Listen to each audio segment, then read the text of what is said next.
Hello, we are Team 7 from this term's RBE 3001 class, and we are here to introduce to you DiversityBot. The culmination of this term's course converged on a final project, which includes computer vision, forward and inverse position kinematics, and trajectory planning.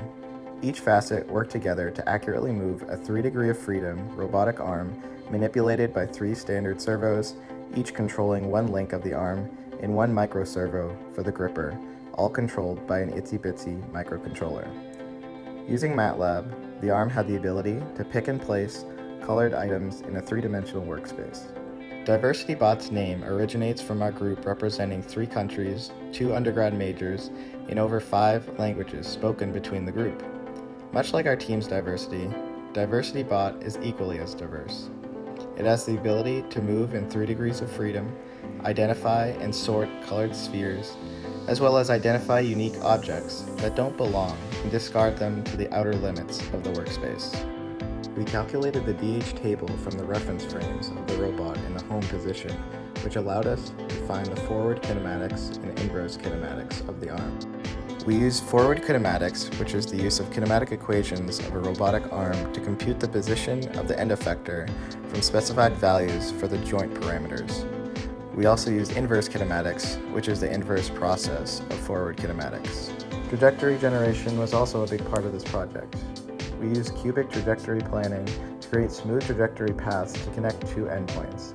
This allows us to accurately manipulate the arm as it moves from one position to another. The arm uses computer vision to complete image processing to consistently identify and manipulate objects within the robot's workspace.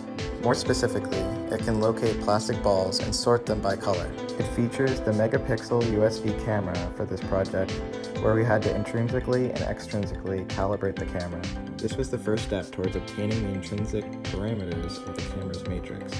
Once the parameters were obtained, it allows us to turn the simple camera into a sensor to find measurements in the workspace. We use the parameters to help return the transformation from XY pixels in the image frame to XYZ coordinates in the arm's reference frame. Creating color masks, we found lighting was a critical element to the success of object recognition. The angle of the lighting, shadows, and glare all affected the camera's ability to recognize objects consistently. The program goes through a big while loop that keeps running until there is no ball in the frame.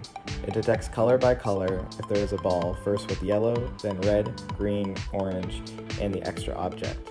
If it detects a ball with our mask, it calculates its center and stores it in an array.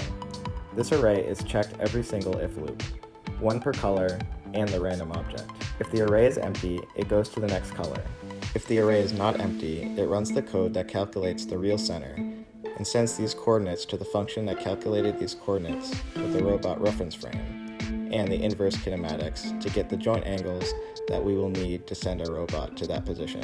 The robot will go to a position just on the top of the ball using trajectory planning and then slowly go down in the z-axis to grab it.